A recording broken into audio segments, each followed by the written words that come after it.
Hola, muy buenas noches. Gracias por acompañarnos a una nueva edición de Especiales TNU, en este caso sobre el tema de la migración en Uruguay y en el mundo. Lo queremos plantear a partir de algunas interrogantes. ¿Está el planeta asistiendo a la mayor ola migratoria de su historia? ¿Hay diferencias entre esta ola migratoria y la que ocurrió luego de las grandes guerras mundiales? ¿Cuál es la realidad de nuestro país hoy? Así es, a la hora de hablar de Uruguay, ¿qué de distinto tiene esta inmigración que comenzamos a ver con aquella de los primeros 20 años del siglo XX? Dejamos atrás una segunda mitad del siglo pasado en la que de alguna manera expulsamos uruguayos hacia el mundo y estamos viviendo un momento en el que el mundo nos envía a sus ciudadanos como los integramos, por ejemplo, al mundo del trabajo. Efectivamente, estas y otras interrogantes queremos responder con nuestros entrevistados de hoy. Les agradecemos por acompañarnos en Especiales TNU Migración. La humanidad asiste a la mayor ola migratoria de su historia. En Uruguay, desde hace varios años, ha cambiado la tendencia de país expulsor de ciudadanos a receptor de migrantes. También ha cambiado el origen de estos ciudadanos. ¿Quiénes son los nuevos migrantes en Uruguay y en el mundo? ¿Por qué eligen venir a nuestro país? ¿El país cumple con la ley de migración y le da a los migrantes el mismo trato que a sus ciudadanos naturales? Algunas de las interrogantes que queremos responder en esta edición de Especiales TNU. Lo planteamos en el arranque, en la presentación de este especial de TNU. Queremos hablar del tema de la migración y en términos de pregunta también. ¿Está el planeta asistiendo a la mayor ola migratoria de su historia? ¿Es comparable la actual realidad con la ocurrida con las grandes conflagraciones mundiales? ¿Cuáles son las características de los actuales migrantes? ¿Qué los impulsa a salir de sus hogares? Y para eso estamos recibiendo al economista Juan José Calvo, especialista en demografía, además docente e investigador de la Universidad de la República por más de 20 años, trabajando actualmente en el Fondo de Población de Naciones Unidas. Juanjo, muchas gracias por acompañarnos. Muchas gracias por la invitación. Y dejamos planteadas estas interrogantes que nos gustaría empezar a explicar contigo. Y puede ser que estemos frente a la mayor ola migratoria de la historia del planeta, superando incluso lo que fue en su momento, lo que ocurrió en el mundo en las grandes conflagraciones mundiales. En tiempos modernos sí, es decir, si no nos remontamos a la prehistoria y nos situamos en tiempos modernos, hoy la humanidad vive la crisis justamente humanitaria más importante de su historia, motivo de las conflagraciones bélicas particularmente que existen en Medio Oriente y particularmente en Siria.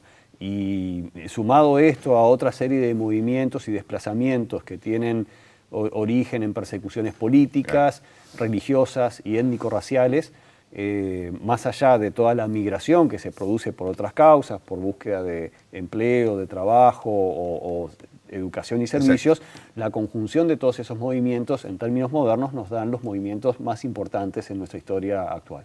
Es decir, y ahí estamos hablando también, planeta, ¿verdad? Exacto, y ahí estamos hablando también de un cambio de signo, ¿no? Porque aquellas olas migrantes que vinieron aquí a Uruguay, que bajaron de los barcos, tenían que ver con una cuestión económica fundamentalmente y en algo política, digamos. Pero ahora, como tú decís, hay una serie de signos que se incorporan a la ola migratoria, ¿no? Sí, es así. Particularmente en el caso de Uruguay, que tiene una historia demográfica muy peculiar, que se distingue bastante de la historia poblacional del resto de los países de América Latina y del Caribe, y sin desconocer la importancia histórica, cultural y en otra índole que tenían los pueblos que ya se encontraban al momento del descubrimiento o conquista, lo cierto es que los uruguayos en gran medida, como se ha dicho muchas veces popularmente, descendemos de los barcos. Claro.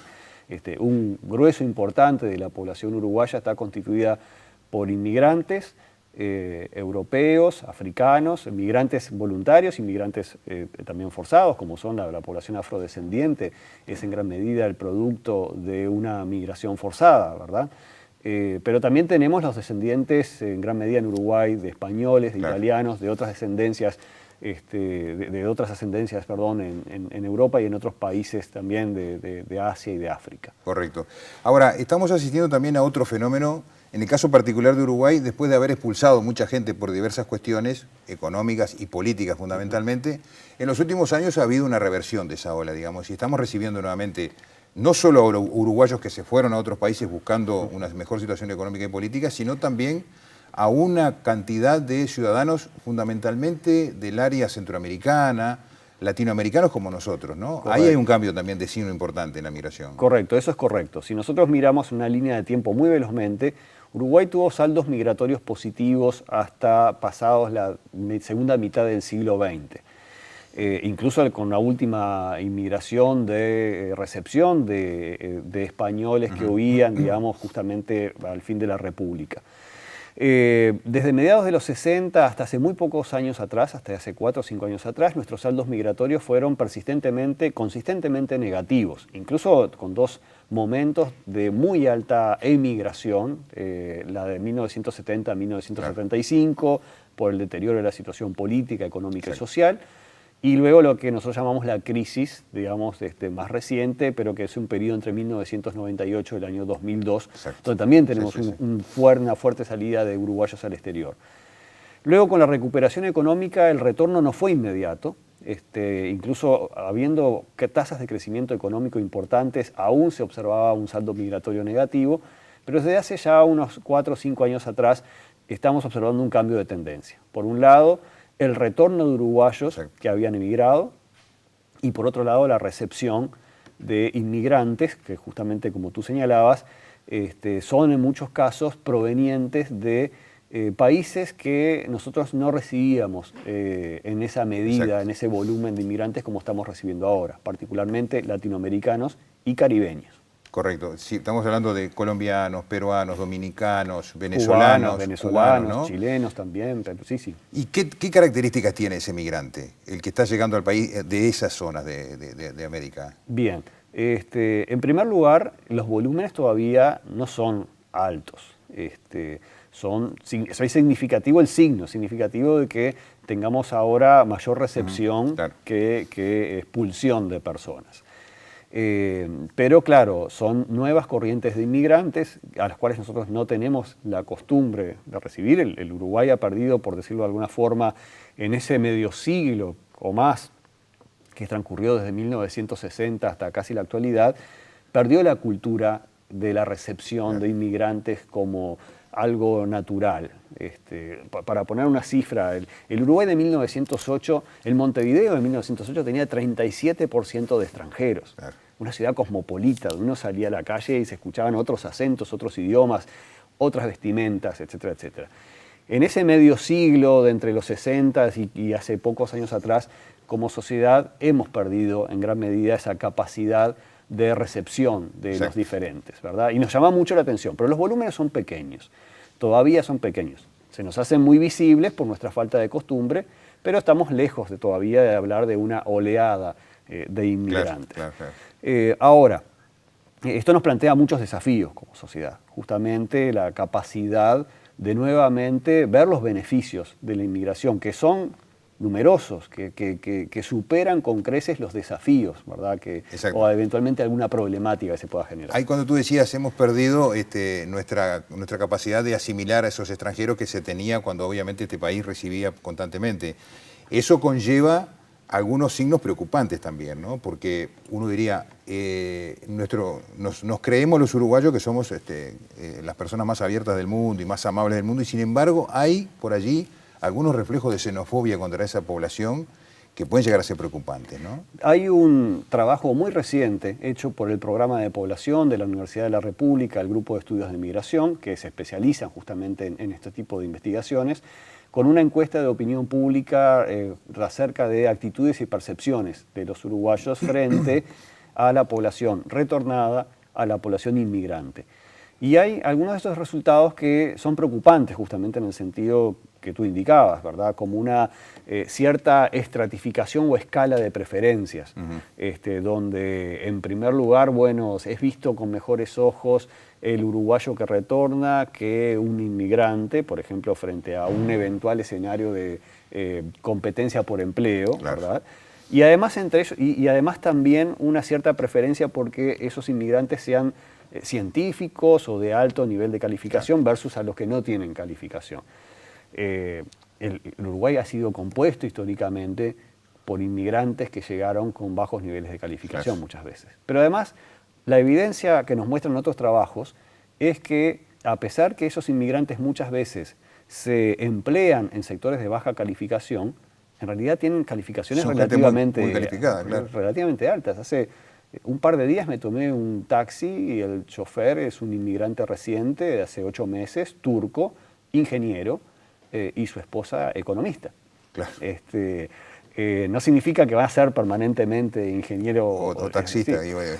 Un trabajo, una tesis de maestría de la Facultad de Ciencias Sociales, en la cual tuve que asistir en su tribunal, sobre el perfil de las empleadas domésticas peruanas en Uruguay, era sorprendente, porque su nivel de calificación muchas veces era universitario, y el motivo de la migración muchas veces estaba vinculado con poder continuar sus estudios o sus hijos pudieran acceder a los estudios universitarios. Es decir, a veces el imaginario que tenemos versus la evidencia recorre una distancia importante. Claro. Ahora, nosotros tenemos leyes que justamente protegen a los migrantes. Sin embargo, hay allí como una falencia en términos de cumplimiento de esa legislación, porque entre otras cosas se establece que todas esas personas tienen los mismos derechos que quienes estamos viviendo, quienes somos nacidos en este país. Correcto. Y ahí hay un gran debe también, correcto. ¿no? Hay hay una responsabilidad de las autoridades. La 1850 es una excelente ley. Uruguay cuenta con un marco legal espléndido, moderno, en el sentido de respeto de los derechos de las personas migrantes,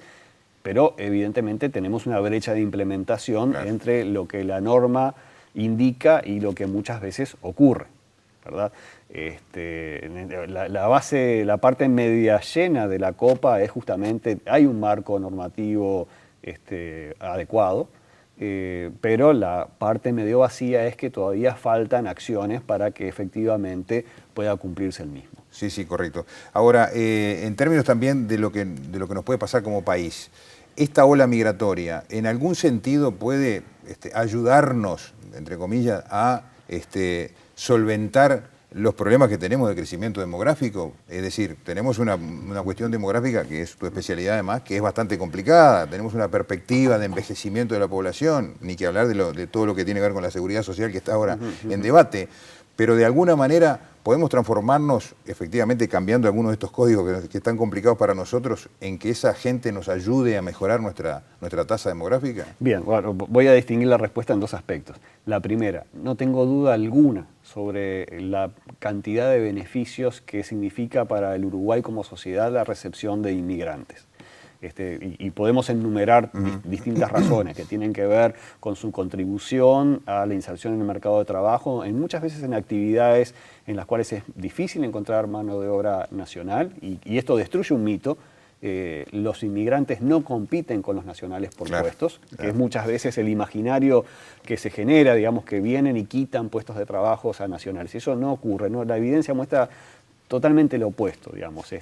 Toman puestos de trabajo que normalmente no son tomados por otras personas o tienen calificaciones que no son existentes en el país, porque también tenemos migrantes altamente calificados en áreas donde nosotros no tenemos personas formadas y cumplen un rol importante. Contribuyen al crecimiento poblacional, pero de una forma muy, muy pequeña. Estamos todavía hablando de volúmenes muy pequeñitos de la población.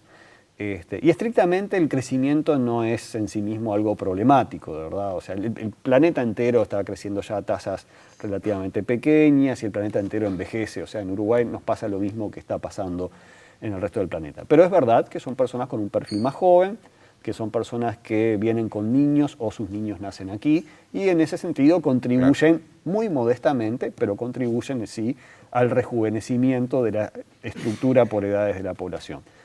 Pero otro plano que es más cualitativo es la contribución a la innovación de la sociedad en su conjunto, a una sociedad más diversa, con otras ideas, con otros pensamientos, con otros sabores. Y eso... Sí, hablando de sabores porque introducen en su propia comida, por ejemplo, ¿no? En su propia costumbre, ¿no? Literal y figurativamente, digamos. Claro. Y hay también evidencia muy fuerte en el sentido de justamente cómo sociedades más diversas son sociedades que tienen mucha mayor capacidad de incorporación de innovaciones y por lo tanto de incorporar aspectos que fomentan el desarrollo.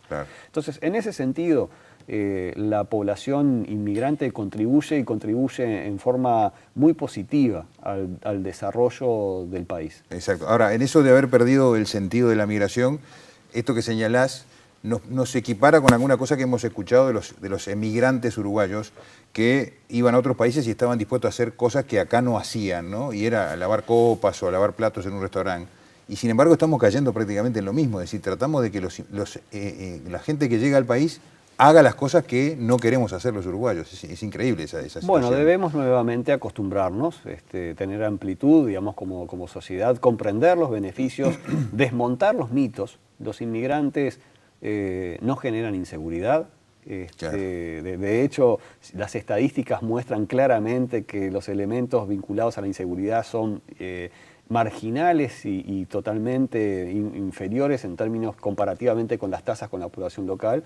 Tienen mejores niveles de calificación en promedio que la población nacional, no compiten por los puestos de trabajo de los nacionales. Es decir, desmontar los miedos que a veces surgen ayuda mucho a que volvamos a ser la sociedad que no hace mucho tiempo atrás fuimos, una sociedad muy abierta al mundo, a la recepción de personas, donde naturalmente nosotros aceptamos. Y eso está en el discurso todavía, ¿verdad? Claro, o sea, claro. Y hay elementos que lo prueban. Tampoco es una sociedad que uno pueda calificar de abiertamente xenófoba y de declararse racista tiene un costo social ilegal, Claro, digamos, claro, en el país. correctamente. Y eso es muy bueno. La base está, lo que hemos perdido es un poco esa gimnasia, digamos. Hemos estado tantas décadas siendo expulsores de personas que Claro. no retomamos inmediatamente la capacidad de ser nuevamente una sociedad de atracción y de recepción de migrantes. Y estos migrantes, ¿por qué vienen a Uruguay? ¿Por un tema de seguridad, de economía, de estabilidad social, de estabilidad política? ¿Cuáles son los elementos que ellos ven para elegir Uruguay y no otro país? Bueno, las coyunturas en este momento generan flujos en una forma muy dinámica y a veces los flujos se explican puntualmente país a país. Por ejemplo, la asistencia muy reciente de flujos de inmigrantes venezolanos, que no ocurren solamente en Uruguay, ocurren y fueron en realidad varios países de la región, antecedieron a Uruguay en la recepción de inmigrantes venezolanos, se explica claramente, fundamentalmente, por los factores de expulsión, digamos, en sus países de origen, ¿verdad? Una crisis económica y social y política que ha generado la salida de una enorme cantidad de venezolanos al mundo y en parte de ese mundo a Uruguay, ¿verdad? Tenemos también movimientos, fueron coyunturales en República Dominicana, digamos, en la llegada. Los flujos a veces duran un cierto tiempo, se cortan, digamos, o se pueden retomar. Pero si uno estiliza, ¿verdad? Si abstraemos, lo que atrae fundamentalmente, hay factores de expulsión en los países, fundamentalmente vinculados al poco dinamismo de su mercado de trabajo y poco acceso a ciertos servicios, particularmente de educación y de salud, que son visualizados como disponibles en Uruguay. No nos olvidemos, Uruguay está atravesando su ciclo económico de crecimiento más largo de su historia. Exacto. ¿Verdad? O sea, no es menor. Con tasas incluso ya se dice que pasó lo peor de esta baja y estaríamos nuevamente recuperando, ¿no? Bueno, eso es lo que indican los indicadores de evolución de la actividad del primer semestre. Pero ya es un ciclo muy largo de crecimiento, con tasas de desempleo históricamente bajas, con tasas de actividad relativamente altas, ¿verdad? Es una economía dinámica que genera atracción, que también ofrece servicios de educación gratuita, incluso a nivel universitario. Eso es un factor de tremenda atracción para un conjunto de migrantes, de personas de la región que no disponen de esos servicios en sus países, y también de servicios de salud, ¿sí? Claro. La seguridad también, es un país con una relativa, es el país, de acuerdo a los indicadores disponibles, más seguro de América Latina y el Caribe. Todo eso hace un paquete atractivo para que, y además un mundo que se globaliza. La información que ahora circula de los distintos países y destinos es mucho más accesible ahora que hace 10, que hace 20, y ni que hablar de hace 50 años, ¿verdad? O sea, nuestros abuelos se tomaron un barco desde una aldea gallega y que no sabía ni dónde se paraba, y hoy un migrante entra a Google Map y puede ver la puerta de la casa donde eventualmente va a ir a vivir. Exacto. En términos, ya para redondear, Juanjo, en términos de desafío, entonces, ¿por dónde va nuestra principal inquietud? En tratar de recuperar, es un trabajo más bien de la sociedad en su conjunto, digamos, ¿no? Por el lado de la educación, ¿por dónde podemos recuperar esos valores que de alguna manera están allí medio aletargados? Yo creo que hay dos categorías importantes de desafíos. Una que tiene que ver, que nos incumbe a todos los que estamos en la sociedad, y es hacer el esfuerzo de comprender, de desmontar mitos que no tienen fundamento, ¿verdad? La inmigración es algo bueno, es algo deseable, es un buen síntoma que nosotros estemos recibiendo migrantes. Y para eso tenemos que volver a tener una apertura, digamos, como sociedad y comprender y aceptar lo diverso, lo distinto. Son personas que van a hablar con un idioma distinto o con un acento diferente, van a comer cosas distintas, van a practicar religiones diferentes a las que nosotros estamos acostumbrados y así. Y otro tiene que ver más con lo institucional, digamos, ¿no? El marco legal yo creo que está muy bien. Tal vez lo que nosotros tenemos que atender en mayor medida justamente son los mecanismos de acción desde lo institucional que permita que la migración sea ordenada, sea segura, se garanticen los derechos de las personas que migran para que no sean abusados o violados aquí, que tenemos lamentablemente ejemplos de esto. Esto ha ocurrido, ¿verdad? Y han tomado carácter público. Y hay un papel extremadamente importante justamente en el trabajo como el que tú realizas y de los comunicadores, en nuevamente hacer comprender, digamos, explicar, hacer pedagogía con respecto a cuál es el verdadero volumen, desafíos y beneficios que tiene este cambio demográfico. Bien. Juan José Calvo, muchísimas gracias, un placer conversar contigo. Muchas gracias por la invitación. Vamos a hacer una pausa y enseguida viene Carlos Rodríguez, va a estar hablando con la directora general del Ministerio de Trabajo. Ya volvemos.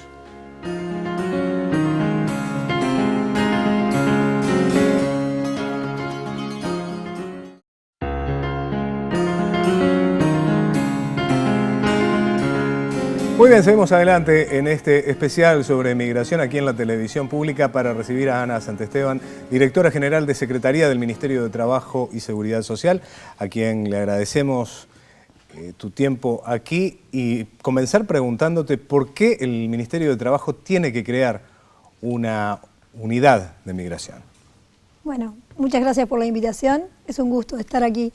En realidad la pregunta es muy pertinente y oportuna porque sabemos que la temática migratoria es un tema de absoluta actualidad, está en la agenda, arriba de la mesa, no solamente a nivel nacional, no solo en nuestro país, que felizmente tenemos que ocuparnos en este momento de la presencia de ciudadanos de otros países, sino a nivel de la agenda mundial, ¿no? O sea, cuando tú decías por qué el Ministerio de Trabajo crea recientemente, muy recientemente, hace apenas un mes, que creamos por resolución ministerial la unidad de migraciones, esto tiene que ver con una realidad que se ha presentado en nuestro país, de una tendencia que se detecta a punto de partida del censo del 2011 y un poquito antes, o sea, a partir del 2008, Uruguay ha comenzado tímidamente a ser un país nuevamente receptor de migrantes en nuestro país.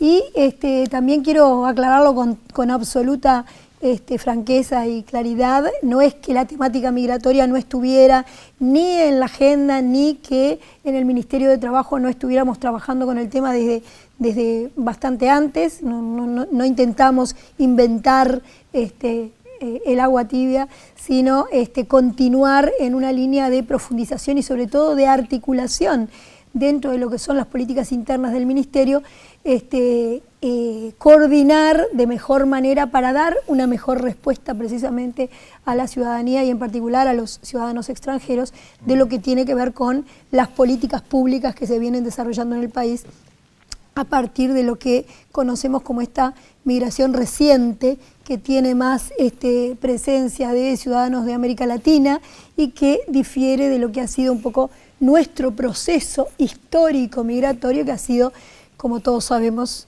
que se inicia con una fuerte presencia de inmigración europea a principios del siglo pasado, pero que se detiene en la década del 60 y nos volvimos un país de emigración, hasta que, bueno, que se comienzan a detectar estos datos que son, me parece, muy alentadores. Y bueno, y desde ya dejo señalada una visión política y una visión institucional muy clara. La migración es positiva desde el punto de vista económico, desde el punto de vista cultural, desde lo que aporta. Y eso establece nuestra normativa, ¿no? Nuestra normativa es garantista.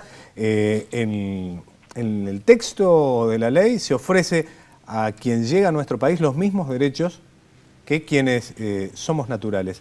Ahora bien, la observancia de esos derechos, particularmente en el mundo del trabajo, en ese mundo con el que se encuentra este inmigrante distinto que comenzamos a conocer en los últimos tiempos, que tiene acento latinoamericano, que no tiene acento del Medio Oriente o europeo, sino que es un acento, si se quiere, distinto al acento con el que convivimos de repente en nuestra infancia. Pero nos encontramos con realidades que en algún momento nos han dejado perplejos y que uno imagina esa sumatoria tal vez de casos puntuales obliga a tomar el tema tan en serio como para crear una unidad. El trabajador inmigrante, si bien en los papeles tiene los mismos derechos que cualquier uruguayo, a la hora de los hechos y desde su lugar en el Ministerio de Trabajo, ¿esto es un dato de la realidad o es un objetivo a alcanzar?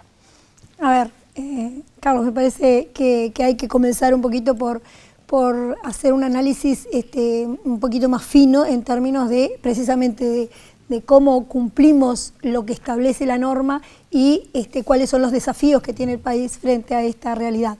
En primer lugar, me parece que es muy importante señalar que un poco lo que señalabas de la normativa actual que tiene nuestro país, que también es una novedad en esta agenda de derechos por la que hemos venido transitando y que ha reconocido una serie de derechos que históricamente, bueno, siempre fuimos un país de avanzada en materia legislativa, pero creo que en materia migratoria, concretamente, teníamos una legislación muy arcaica, muy atrasada, que data. En el 2008 se aprueba una de las normas que recogen los principios de los derechos humanos, porque de eso estamos hablando. Cuando hablamos de migración hablamos de una agenda de derechos, hablamos ni más ni menos que de derechos humanos, y la ley 18.250, que es la que de alguna manera en el 2008 ayorna o moderniza la legislación en materia migratoria, creo que recoge precisamente los principios de mayor protección o más modernos en materia de concepción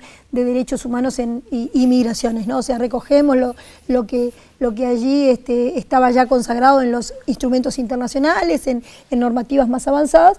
Y bueno, también en eso me interesa destacar el rol del propio Ministerio de Trabajo. Fue a punto de partida de un trabajo conjunto con otras instituciones, pero en el Ministerio de Trabajo se elaboró esa norma que recoge el enfoque de derechos, que es esa perspectiva que queremos transitar, que queremos afianzar y que queremos promover.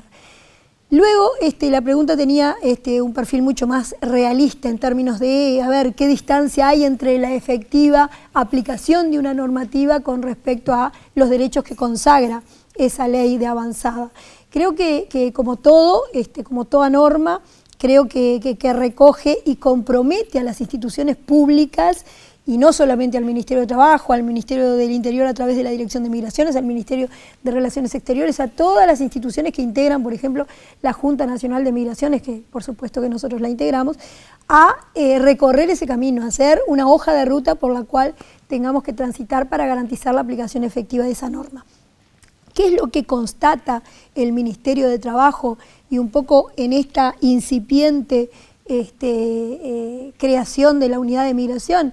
Es que, bueno, como todos los derechos, hay que ejercerlos y hay que controlar su aplicación efectiva. Entonces, creo que desde las distintas áreas del Ministerio de Trabajo tenemos no solamente la obligación y el cometido de asesorar, por ejemplo, en la Dirección Nacional de Trabajo, que es a donde van los trabajadores, y ahí sin distinción, los nacionales y los extranjeros, a saber cuáles son sus derechos, a reclamar, a exigir el incumplimiento de una empresa respecto de las obligaciones laborales. Bueno, ahí vamos a prestar o estamos trabajando también para hacer el seguimiento de cuántos trabajadores extranjeros, qué tipo de denuncias realizan, por qué tipo de derechos, qué garantías les estamos ofreciendo en cuanto a asegurarle, por ejemplo, el reclamo de la vía judicial, el de asesorarle en qué dice la norma. La Inspección General del Trabajo es, en este caso, una de las unidades del Ministerio que tiene más protagonismo en el contralor de esto que tú decías. Claro. Ahora bien, Santesteban, hace no mucho tiempo, estamos hablando de muy pocos años, la sociedad uruguaya se encontraba con el hecho de que efectivamente en nuestro país existían relaciones de trabajo que se parecían mucho a la esclavitud y que referían, por ejemplo, a mujeres inmigrantes, particularmente de Bolivia y de Perú, que desarrollaban tareas de trabajo doméstico en condiciones que no vamos a calificar, pero que lisa y llanamente no observaban ninguno de los derechos que tenían, ya no solo como trabajadoras, muchas veces estrictamente como seres humanos. ¿Cómo se ha combatido esa realidad, particularmente en ese sector, y desde allí a la hora de proyectarlo hacia los diversos sectores de actividad? A ver, es bien interesante lo que planteas, porque justamente cuando recién mencionaba que uno de las áreas con competencias o con herramientas más poderosas para el contralor de ese tipo de situaciones es la Inspección General del Trabajo, y precisamente en ese caso que recordará la población y que no es el único, porque lamentablemente no solamente tuvimos que actuar como Inspección del Trabajo en el caso de la trabajadora doméstica, sino más recientemente en algún caso incluso que rozaba la situación de trata de personas, que eran trabajadores del sector de la construcción y que efectivamente también fueron constatados por la inspección del Ministerio de Trabajo. Bueno, ahí realmente nosotros tenemos la potestad no solamente de intimar, no solamente de informar, de sancionar al empleador en este caso, sino de hacer la denuncia penal correspondiente. En este caso, en cualquiera de los dos casos, actuamos de esa manera. Y en el caso particular que mencionabas de trabajo doméstico, que fue muy conmovedora la situación, también hay que destacar la importancia del avance que ha tenido el país en materia de regulación de trabajo doméstico, porque el hecho de que la inspección pueda realizar inspecciones en el domicilio particular, que también es un tema bastante especial en el sentido de que somos un país de los pocos países que hace inspecciones de trabajo en los domicilios particulares de los empleadores, y que lo vamos a seguir haciendo y que ha generado incluso Lo que pasa es que también hay que entender que cuando existe servicio doméstico, el domicilio es un lugar en donde alguien trabaja. Claro. Tal vez ese es el cambio cultural que más ha costado en determinados sectores. Es decir, el sagrado inviolable de nuestro domicilio, por supuesto que permanece y que la Constitución lo garantiza. Ahora, también se transforma en un momento en el lugar de trabajo de alguien en donde hay que observar sus derechos. Y es por eso que la inspección ha realizado no solamente actuaciones por denuncia en caso de que alguien, una trabajadora nacional, pero en este caso como ocurrió extranjera, se haya conocido la situación por una denuncia, sino también de oficio. O sea, hay operativos de la Inspección del Trabajo que específicamente hace el seguimiento en la aplicación de el sector, de cualquier sector de actividad, pero en este caso concretamente trabajo doméstico, precisamente apelando a la posibilidad de inspeccionar, aun cuando se trate de un ámbito tan cerrado o tan inviolable como señalabas del trabajo doméstico. Para ir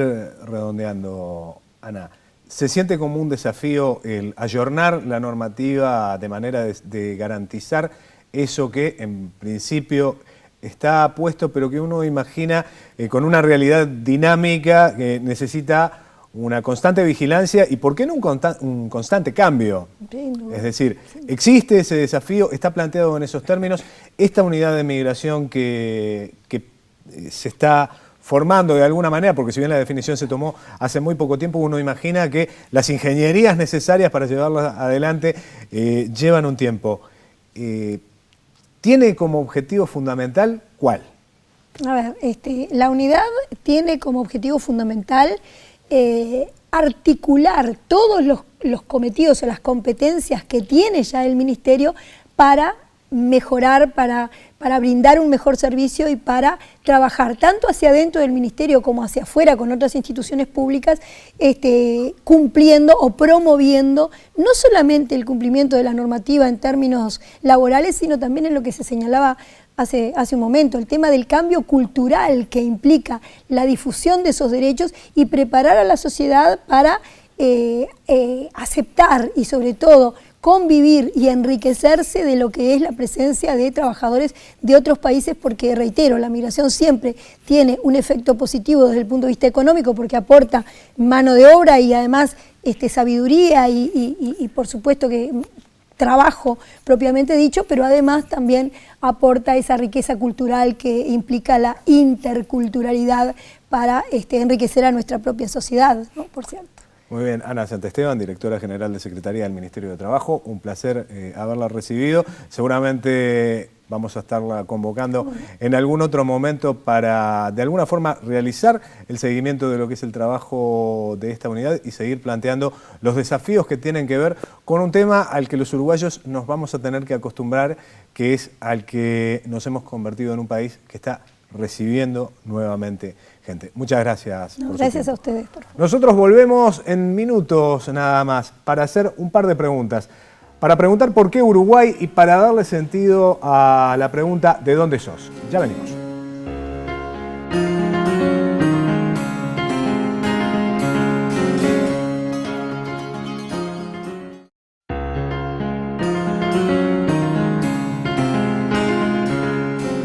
Último bloque de este especial TNU que está referido a la migración, y junto con Carlos Rodríguez es un placer recibir a Jorge Castrillón y a Valeria España. Jorge es un hombre conocido de la pantalla de Televisión Nacional porque ha estado a cargo de un ciclo realmente muy exitoso que es ¿Por qué Uruguay?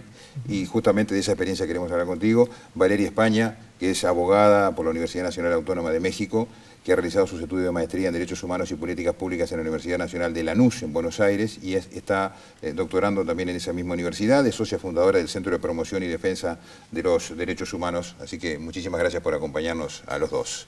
Carlos. Valeria, me gustaría empezar contigo y el significado de la frase ¿de dónde sos?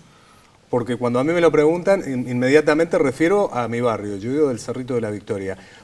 Tú desde tu lugar y en base a lo que hemos podido escuchar de ti, ¿qué sentís que se te pregunta cuando se te pregunta de dónde sos? Bueno, de alguna forma lo he dicho en algunas instancias que se ha podido dar, y es el hecho de que cuando se identifica que hay un acento diferente, la pregunta de alguna forma puede llegar a ser algo tan inocuo, tan sin problema como esa pregunta, puede hacer sentir a la persona como que no pertenece a ese lugar. Entonces por eso lo pregunto, porque claro, uno de alguna forma, y lo transmito de esa manera, me siento parte de Uruguay, vivo acá hace varios años, mi proyecto de vida está acá, y muchas veces la pregunta de dónde sos interpela o simbra el territorio que estás habitando, ¿no? Y bueno, entonces la respuesta es, soy de acá, y en función del lugar que estoy habitando, más allá del lugar donde nací. Y bueno, y más allá de que obviamente hay todo un vínculo que me une a mi ciudad de origen, que es la Ciudad de México, pero que ahora hay todo un vínculo que me une a Montevideo porque me reconozco montevideana, claro, también. Claro, claro. Pero además reivindicás tu acento mexicano, digamos, como una seña de identidad, además. Y bueno, ahora ya es como una mezcla de todos lados. Creo que tengo un poco de eso, porque en México me dicen que soy la uruguaya. Ajá, claro.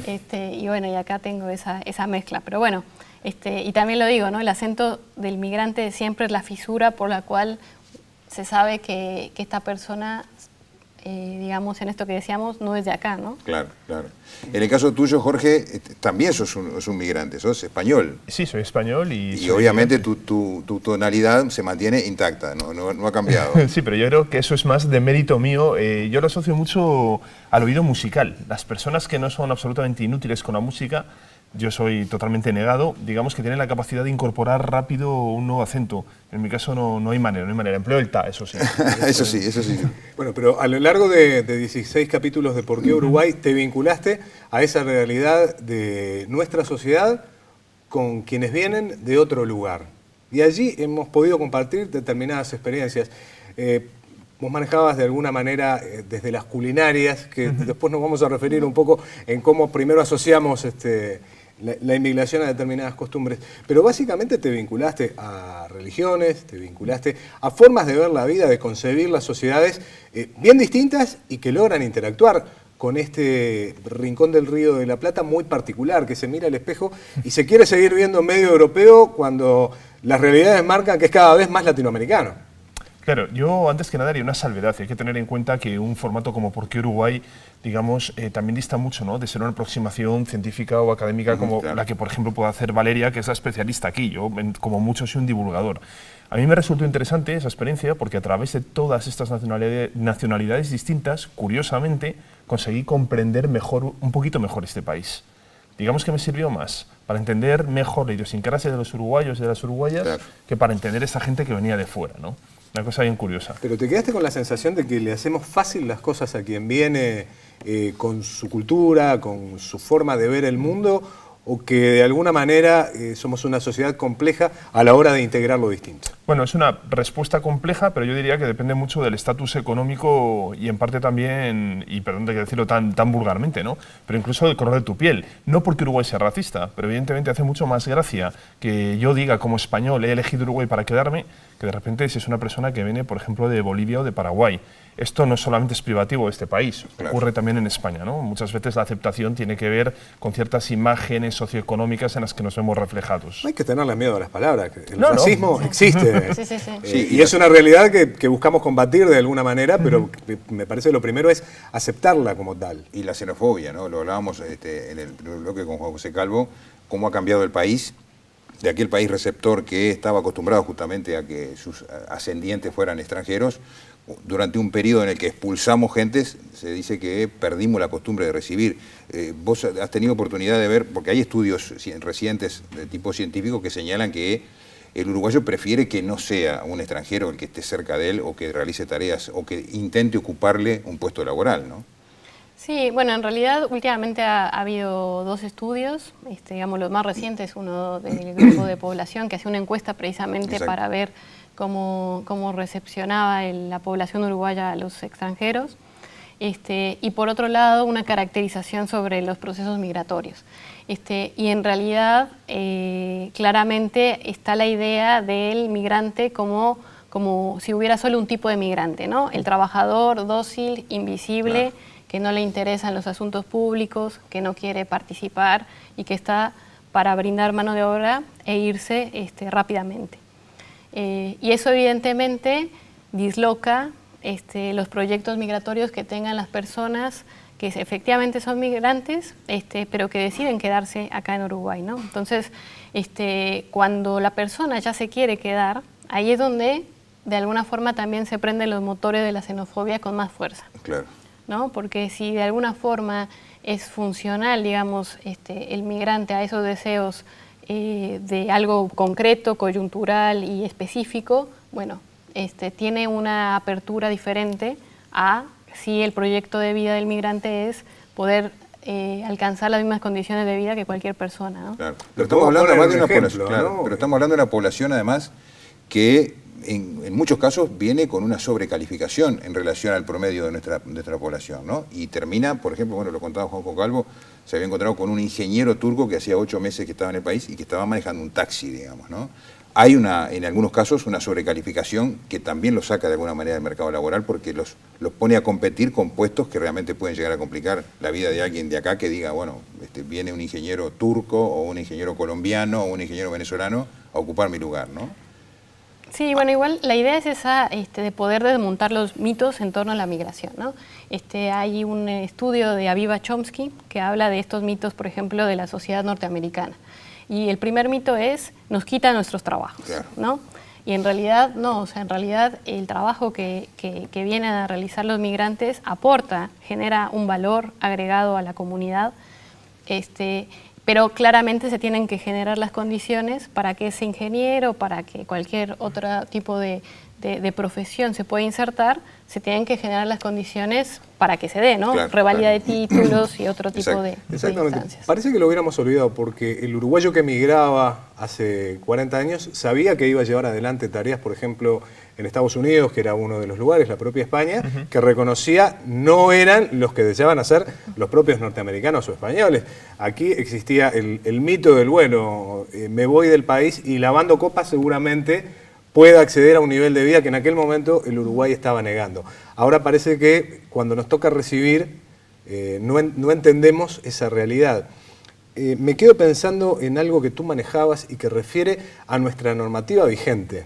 en algún momento, y cuando vamos a la Constitución de nuestra República, el capítulo Derechos, Deberes y Garantías, ese artículo 37, que tú ponías de manifiesto en una charla TEDx. Sí. Sí, es un artículo que, bueno, que dice que la migración será bien recibido, que será reglamentada, pero que bajo ningún concepto la población adolecerá de defectos mentales o morales, claro, etcétera. Y en realidad, evidentemente, eso digamos, es el marco constitucional de la ley de migraciones, por más que la ley de migraciones sea garantista. Como que se contradice, ¿no? Porque de alguna manera estamos... Cuando hablamos de defectos físicos o psíquicos, y lo tenemos en nuestra Carta Magna, como que rechina. Sí, no, en realidad es un desafío poder encarar el proceso de reforma constitucional, pero eso da para otra discusión. Lo que sí es cierto es que la dimensión política del tema de las migraciones, y eso me gusta como tenerlo como una idea fuerza y repetirlo, que es un concepto político porque nos ayuda a pensar esta idea de comunidad, ¿no? O sea, cómo se conforma la comunidad del Uruguay del siglo XXI. ¿Quiénes somos integrantes de la comunidad del siglo XXI? El desafío sería parecernos a nuestro siglo XX, por lo que manejaba más temprano con Calvo, cuando en las primeras 2 décadas del siglo, el Montevideo cosmopolita, que tenía casi un 40% de población inmigrante, determinaba colores, sabores y acentos distintos en cada esquina. Sin embargo, hemos vivido un proceso de alguna manera que ha ido al contrario de lo que uno piensa que es la historia, ¿no? No necesariamente el correr del tiempo es evolución. Sí. Yo creo que igual hay un mito fundante sobre el tema de vinieron de los barcos, y la primera ley de migración prohibía la entrada de cíngaros, bohemios, por ejemplo, y asiáticos. Prohibía expresamente eso. Entonces, en realidad, yo creo que sí hubo toda una modificación que apuesta, digamos, a repensar cómo era la composición comunitaria en ese entonces, pero yo sí apuesto mucho desde una perspectiva prospectiva, ¿no? Del futuro del Uruguay, de que se pueda construir una identidad cosmopolita, pero auténtica, ¿no? Yo sí creo que puede ser. En el caso tuyo, Jorge, ¿pudiste sacar algún denominador común sobre por qué vinieron a Uruguay? Opa.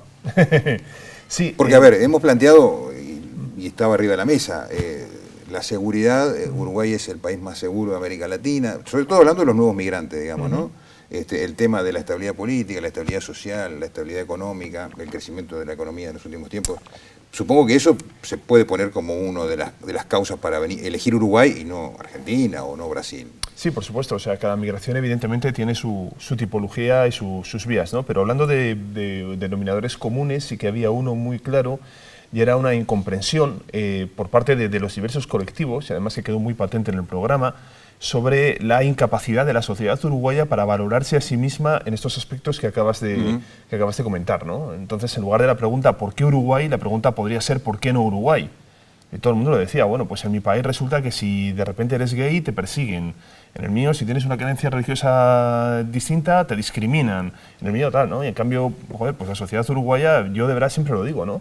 Que de ser uruguayo me sentiría, bueno, incluso como residente ya de largo tiempo aquí, yo me siento muy orgulloso de lo que habéis conseguido en el contexto en el que estáis. Es una sociedad, como dices, la más igualitaria del continente, es una sociedad que ya sé que es un tema que es delicado, ¿no? Pero a mí no me parece ni mucho menos un país inseguro, por lo menos, repito, para el contexto en el que estamos, y que ha logrado pues eso, adquisiciones y logros civiles bien importantes, ¿no?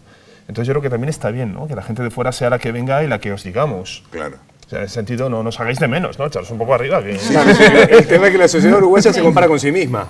Y sí, bueno. Y siente determinados deterioros de alguna manera y los expresa, por más que en la comparación, como tú decís, basta salir un poco al mundo para darse cuenta de determinadas cosas.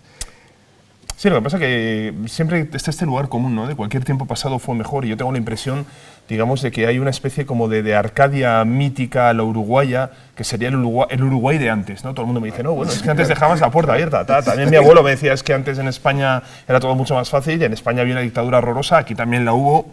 Yo no sé hasta qué punto eso no deja de responder, digamos, a mecanismos muy humanos de nostalgia personal, ¿no? Pero bueno, yo creo que la inmigración lo que te permite, que es lo que comentaba Valeria, de alguna manera es enfocar el futuro de una manera distinta. Yo creo que el problema es cuando a un país no le llegan migrantes. Ese es el asunto. Cuando te llegan migrantes es que estás haciendo algo bien. Y ya a partir de ahí empezaría a trabajar, ¿no? Claro, porque además hay un problema demográfico que tiene este país, ¿no? Tenemos una tasa de crecimiento demográfico muy baja o negativa en algunos casos, en algún censo incluso. Y la pregunta es si en algún momento efectivamente esta migración nos va a poder ayudar a tener un crecimiento demográfico importante. En realidad se habla en Estados Unidos de lo que va a ocurrir dentro de algunos años con la población hispana, por ejemplo, la población migrante de Estados Unidos, que va a ser mayoría con relación a la población local. Ese es un fenómeno que está planteado para quedarse, que puede consolidarse y eventualmente ayudarnos en ese crecimiento demográfico.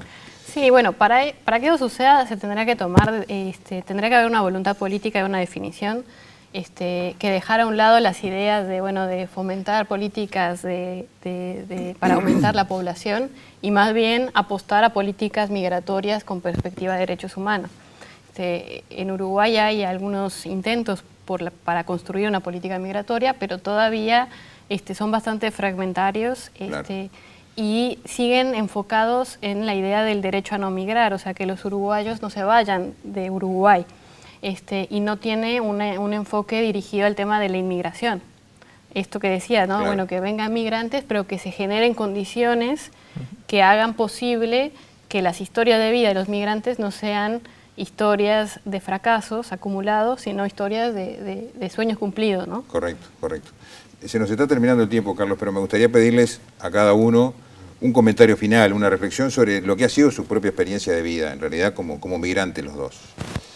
Bueno, en mi caso digamos que ha sido reveladora, ¿no? Porque yo vengo de un país y de una sociedad que recibía muchos migrantes a partir del año 2002 y que de alguna manera pues no se planteaba que pudiera vivir un nuevo fenómeno migratorio con la crisis. Entonces, para mí ha sido una experiencia de humildad, ¿no? A mí me han acogido muy bien en Uruguay, debo decirlo, de quitarme también un montón de prejuicios, y yo lo único que diría es que, bueno, pues incidiendo en eso, en no tener miedo a la venida de gente de fuera y, como decía Valeria, ¿no? Articular como sociedad, digamos, políticas que pongan en valor todo ese potencial, porque realmente yo creo que, modestia aparte, ¿no? Pero es un regalo para el país, es una herramienta más para afrontar un mundo mejor. Yo creo que dice mucho y dice muchas cosas buenas también de Uruguay como país, que estemos experimentando esta llegada de personas de fuera. Valeria. Yo creo que en un contexto global como el que vivimos, donde el odio al extranjero es lo que prima a nivel global, Uruguay tiene el desafío de poder, digamos, no darle la razón a los discursos políticos del odio, y poder de alguna manera generar las condiciones para que este sea un país de migrantes efectivamente.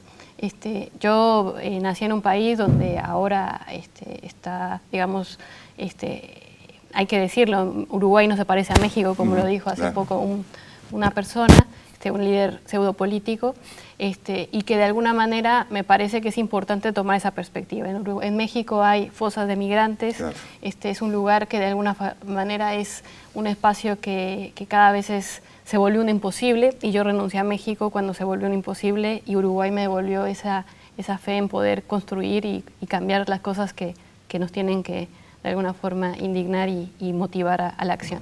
Muy bien. Bueno, muchísimas gracias a los dos. A vosotros. Han sido más que amables, la verdad, muy buenos testimonios. Y hemos terminado, Carlitos. Así es, el desafío era ponernos a reflexionar un poco y tal vez animarnos a ver la cara menos linda de Uruguay, la que menos gusta ver y aceptar. Hablar de racismo, hablar de xenofobia y hablar de dificultad para volver a poner en práctica cosas que, insisto, en algún momento se aprendieron y se aprendieron bien. Vaya a saber por qué avatares de la existencia de nuestro país siguió otros caminos que nos hacen plantearnos esto. Me quedo con una cosa que tú decías y que es particularmente dolorosa. En un país en donde los colores de piel son variados, a la hora de recibir gente, capaz que nos estamos fijando mucho en el color de la piel, y negarnos eso sería lamentable, hablaría muy mal de nosotros, y es una de las cosas en las que hay que ponerse a trabajar en serio. Muchos desafíos. A todos ustedes, muchísimas gracias por habernos acompañado. Que tengan muy buenas noches.